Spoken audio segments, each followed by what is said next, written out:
Hello, everybody. This is November 8th, and we're heading for winter here and Christmas time. So we are jumping on our next Zoom call. So today's Zoom call is going to be on some topics that people had sent in about what they wanted some questions answered. So remember, if you have questions that you want answered and you want me to address on a Zoom call that you think might be appropriate for everybody else to hear too, then just make sure you ask me on that on the Facebook page, or you can email the clinic and they'll get that information to me, or you can call the office and tell them that you'd want something addressed on a Zoom call. Okay, so today's questions were some of them about the Rife machine, so we're going to start with that. So the Rife machine, using the Rife machine during the day, is it possible to get too much rifing? What should we do during the day if we can do the Rife machine during the day? So again, let's stem back to originally my base philosophy is I want people doing the Rife treatment at night while they're sleeping, so they don't have to do it during the day. They're certainly getting a lot of Rife time while you're sleeping. But if you are not ambulatory for whatever reason, you're in bed, you're getting other treatment, you're doing chemotherapy, you're doing some other uh, um, therapy, or even resting or sitting and watching a movie, that's where I tell people to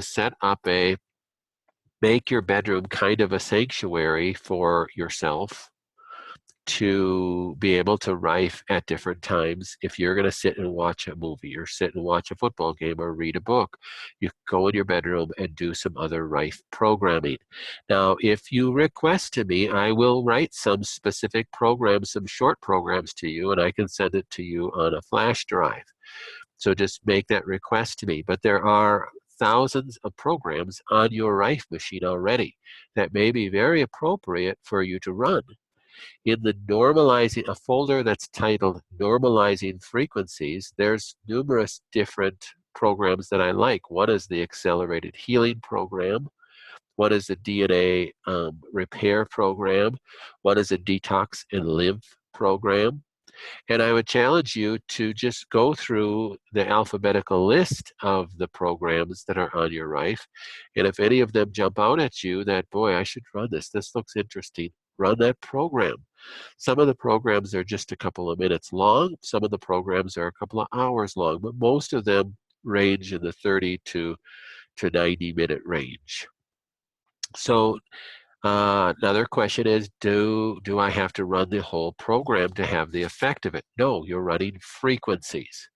So you can run just a piece of a program, depending on how much time you have, run that piece of that program. The other thing you can do during the day is you can run your night program during the day. So you can run that twice a day. That is certainly a good mix of different frequencies that are set up specifically for you and for your cancer or for your Lyme or whatever you're dealing with. So there's nothing wrong with running that Sunday night program Sunday during the day as well. That might be the easiest thing to do, especially if you are expecting that you're going to have a long time sitting there. So many times I have patients that are non-ambulatory. They're in a hospital bed in the middle of the living room, and I'll set up programs where they're basically running the Rife 24/7, which answers the question, can a person get too much rifing? Well, the only time you can get too much rifing is if you're trying to kill, like Lyme disease. You could overdose on the Rife because you can kill the Lyme bacteria too quickly. And again, the bacteria in Lyme, the Borrelia, and its co-infections, most of them are gram-negative bacteria that will liberate lipopolysaccharides, which will stimulate an immune response. And if you're autoimmune, we don't want to do that.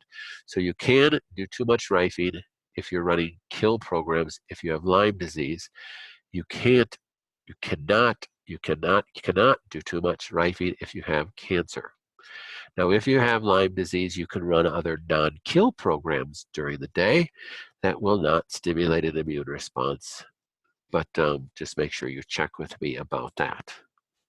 So you have a wonderful tool with the Rife machine, and I hate to see people not use it. So you're not going to burn out the bulb. You're not going to burn out the machine. You use the machine, and use it all the time. Your family should use the machine if you're not using it. Your kids, your grandkids, using the machine. Just that should be your go-to for every disease. We often get calls that, oh, I have really a bad cold. What should I run on the Rife? Well, just look up alphabetically on that list. Start familiarizing yourself with the other programs that are on your machine. There's well over 1,000 programs on your machine. So start scrolling down that list, looking in the individual folders. Now, the only thing that you have to be cautious about is, remember, you got that bulb bath setting. If you're running anything with a bulb plugged in, which is your hammer bulb, you have to have it on the bulb setting. There is a folder that is for the bath program. Now, the bath is a totally different apparatus. Some of you have it, some of you don't. It plugs in here in the machine. This machine has a ground plug in this picture. We don't use this ground, and it's almost not used by anybody anymore. But that's where the bath apparatus would be plugged in, and that goes into the bath water, and then you switch this to bath.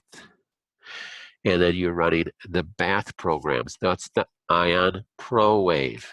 If you want to purchase that, you can purchase it directly from us. We have them in the office. We sell them at cost. So that is a good way to detoxify, and it's another tool to detoxify and pull stuff through the skin in your feet. So, but don't run the Ion Pro Wave programs that are supposed to be run on the bath apparatus with the bulb. That would be the only other caution. And it does say so on all those Ion Pro Wave programs. This is to only be run with the bath. And vice versa, you don't run the Ion Pro Wave programs with the bulb. So you don't run the bulb programs with the Ion Pro Wave, you don't run the Ion Pro Wave programs with the bulb. But otherwise, look through those folders and you can run any of those other programs. Another good folder that I like on there is the depression set. Now, the depression set is 7 days of about 2-hour programs for depression, but they're really not just for depression. It's really good for all sorts of just mood issues, and just anxiety can be really helpful for that too. So I challenge you to use that as well. The next questions we had were on lymphatic drainage, and especially if you've had surgery to remove a tumor or surgery of any kind, you may have had lymphatic nodes removed. So your lymphatic system, again, is the way your body drains the extracellular spaces. So you have a vascular system that uses a heart as a pump to pump blood through the vessels, and then it recirculates through the veins to reoxygenate, to gain nutrition through the gut, and then back through the heart, through the arteries to feed the body.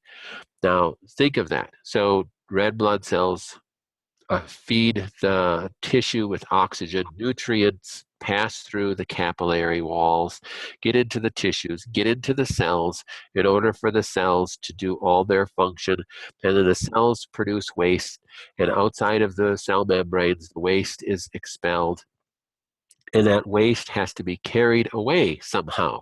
It does not go back into the blood system. How does that waste get carried away? Well, you have these open-ended capillaries called your lymphatic capillaries.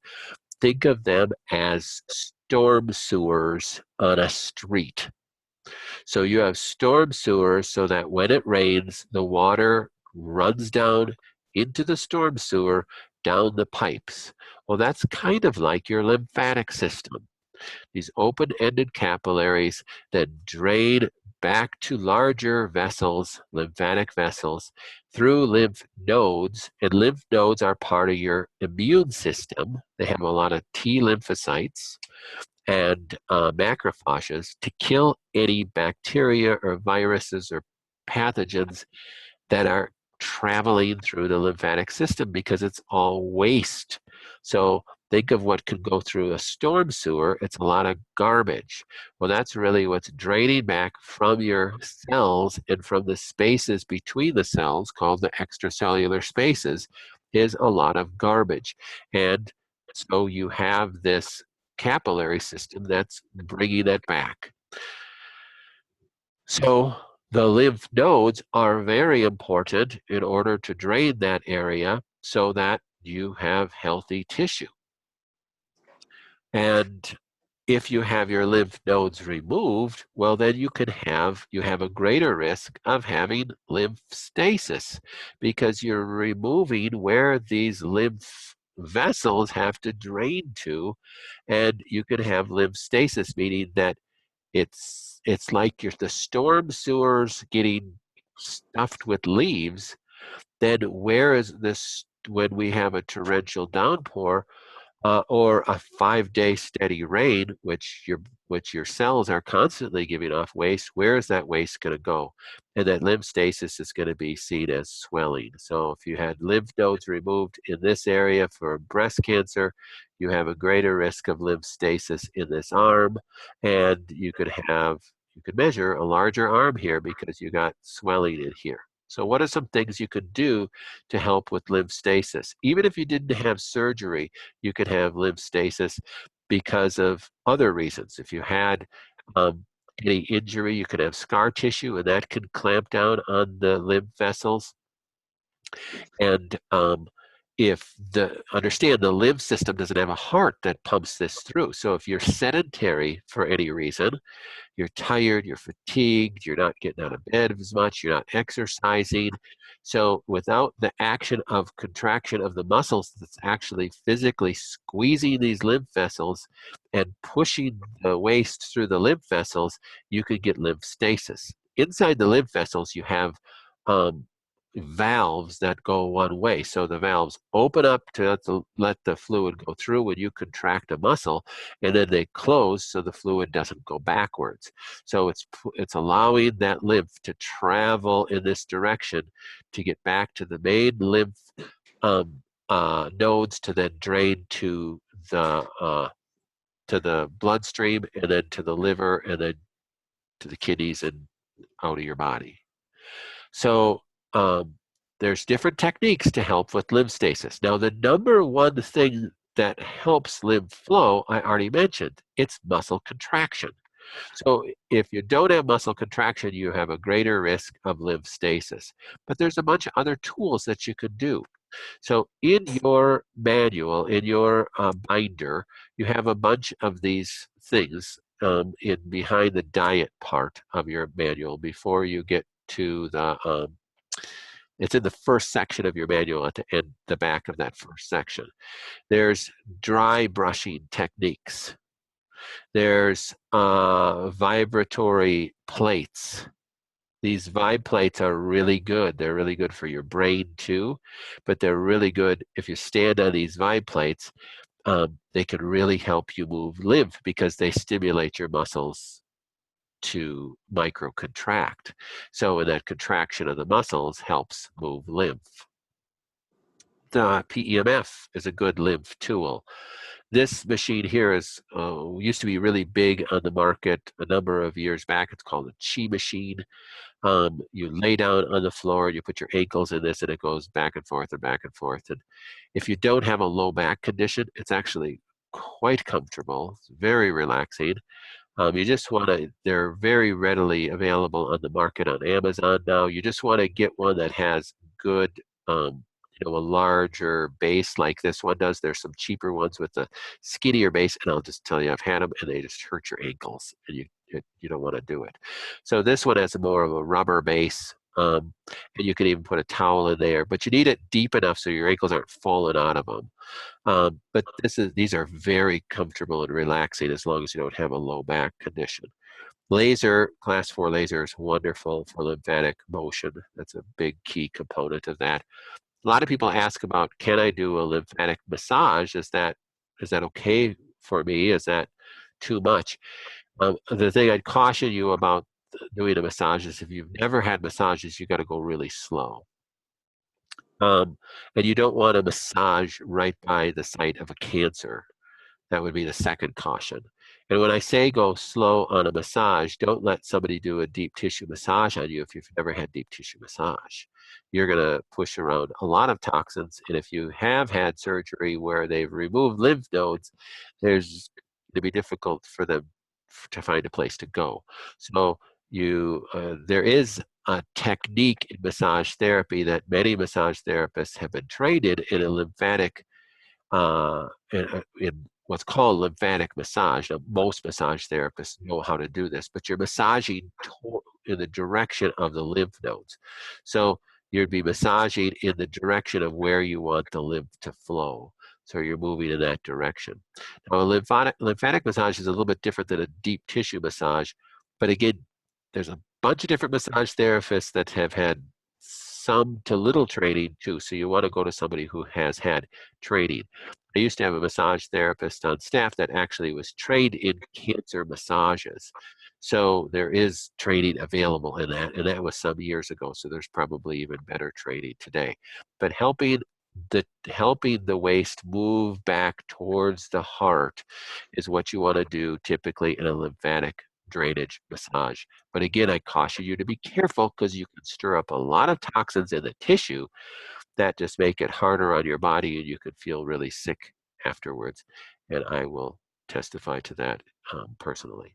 So these are just some different techniques to get lymph going. Another real good technique that's not really a lymphatic drainage technique, but it helps get rid of toxins when a person does have let's say, go back to an example of having breast surgery with removing a bunch of lymph nodes, and you have stasis in the arm here, is doing infrared saunas.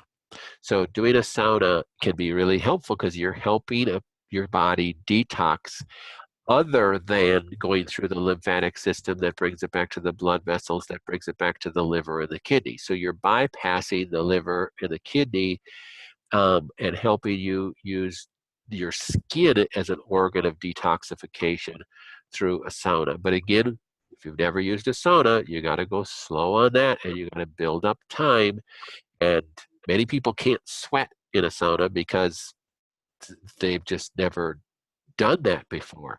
So sometimes it takes a person some time doing saunaing to be able to really be able to sweat like a pig, like I say, in the sauna. You want to do that. You want to sweat excessively in a sauna. If you're going to do a sauna, that brings up other questions about, boy, do I need to make sure I'm adding electrolytes because you will sweat out a lot of tissue salts when you sweat. So if you're doing a sauna a couple times a week, your diet is probably plenty adequate to handle any electrolytes you're losing. But if you're doing a sauna in a half hour a day, we may need to add electrolytes to your diet as well. And remember, electrolytes are just minerals, salts and minerals. So maybe some pink salt, maybe some multivins would be in order if you're doing daily saunas. The other question that we had were just on lifestyle questions, and we go back to this chart. And I told my staff that sometimes I think, oh, I've already shared about this thing, so I don't want to share about it again. But I forget that not everybody thinks the same way I do and thinks about these things 24/7. So I need to hit some of these things again. So lifestyle factors that affect this pathway, this MTOR pathway, is critically important with those that have cancer. So we do not want to stimulate or excessively stimulate. You can't help but stimulate the mTOR pathway. That's how your body heals. But we don't want to add any extra burden of stimulation to our mTOR pathway. And the mTOR pathway is a genetic pathway that creates an enzyme that stimulates healing. So what the mTOR does, you follow the arrows, it stimulates messenger RNA translation, which is how your cells replicate and how your we don't want to do that with cancer patients, right? It stimulates aerobic glycolysis, which that's what most cancers are already feeding off of, is aerobic glycolysis. That's the best way in order to make energy, is aerobic glycolysis. Well, we don't want to stimulate that in a cancer patient. Stimulates lipid synthesis and fatty acid cycle pathway energy production. Pentose phosphate pathway, that's energy production as well. Nucleotide synthesis, that's how you replicate cells. So these are all great things to have if we're growing. These are great things to have if I'm trying to build muscle, if I'm going for a workout and I want to get stronger and build muscle, if I'm healing from an injury, if I'm growing as a child. These are all things that you want to take place. So that's why I've said multiple places that if I'm dealing with a heart condition and I want new tissue to grow, then I want to stimulate mTOR function. If I'm dealing with trying to stay, anti-aging protocol for a patient, I want to stimulate mTOR function. If I'm dealing with cancer, it's a totally different ballgame. We don't want to stimulate mTOR function in that cancer. So the way we would treat some things, some diseases, is very different than the way we would want to treat a cancer patient. So in a cancer patient, we don't want to stimulate mTOR function. All these things in the green here are things that stimulate mTOR function. Now, if you start thinking through these, they make a lot of sense. So amino acids, so I eat a lot of amino acids, it stimulates mTOR function. That's what a bodybuilder would do. We're going to eat a lot of meat, we're going to eat a lot of proteins because we want to build muscles. Hormone function, so when our body goes through a buildup of hormones, we stimulate mTOR and our body starts changing. IGF-1 function has to do with healing injuries and healing wounds. Also has to do with, a young person growing. So in childhood, we have high IGF-1 function. It stimulates mTOR. We eat sugar. We stimulate insulin production by the pancreas. We stimulate mTOR. We increase iron in our diet. We stimulate mTOR. That's why iron may not be a good idea for most cancer patients. Methionine, which is an amino acid again, and SAMe, which these are very important in the methionine cycle when we look at your genetics, but too much of it stimulates mTOR. Glutamates, we hound on that on a weekly basis. I do at least, because it's the number one thing that stimulates mTOR. Using folate, I get this all the time, and we need to have a discussion maybe next week just on that, because there's a giant fad today about the MTHFR gene. So the MTHFR gene, there's even Facebook groups of MTHFR Facebook group, and I can't even look at the posts because I used to post on there and tell people the truth, and I just got tired. I felt like I was banging my head against the wall. But there's people absolutely, completely obsessed with the MTHFR gene, and it's mainly because of practitioners that are giving very, very false information. So sometimes it's dangerous when you know just a little bit about something. So I have a lot of patients that are taking a lot of folate or a methyl tetrahydrofolate product, or any methylated B12, methyl cobalamin, that will stimulate mTOR. So we got to be careful on how much we use of that. A little bit for a cancer patient can be just fine. Too much can really stimulate mTOR. So cytokines, this is what happens. The cytokine is a type of chemical that's made by the immune system in place of a chronic infection. Usually a person has a ramped up Th1 cytokines in a chronic infection. That stimulates mTOR, and that's why biotoxins, subclinical, long-term subclinical meaning, not really symptomatic chronic infection like H. pylori or even Lyme disease, can be a major causer for cancer. So oncogenes themselves, so there's different genes when we look at your genes that are what are called oncogenes, because they actually, having those genes, those defects actually can stimulate cancer. So when these were first discovered, they thought they found the cause of cancer, but they found, now it's known that oncogenes aren't the cause of cancer, but they're just another piece that can stimulate mTOR that can increase the rate of cancer replication if you have cancer. So these in themselves aren't necessarily causes of cancer, but these are participants in an increasing rate of cancer growth in a person that has cancer. So that's the important thing to look at. So that's why we put people on a limited dairy and limit their protein consumption. Stay away from plastic, stay away from cell phone towers and EMFs, and look at that. No high fructose corn syrup, no iron enriched foods, no methyl products, glutamate, glutamine, MSG, bone broth, pesticides. So that's why I do, make these recommendations, and it's good to hound on this once in a while, because sometimes we forget and we start slacking on our diet and everything, and that's not a good thing. But if you know why you're doing something, it can give you some ammunition to stay the course. All right, does anybody have any questions about this or anything else? I didn't mute anybody, so feel free to speak up.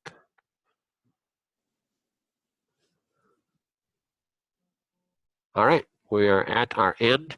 Make sure that you email any questions that you have for next week. We are going to be Wednesday again next week, and it's the same link again. So remember, it's always the same link. And we will have this posted on Facebook in a very short time. Thanks.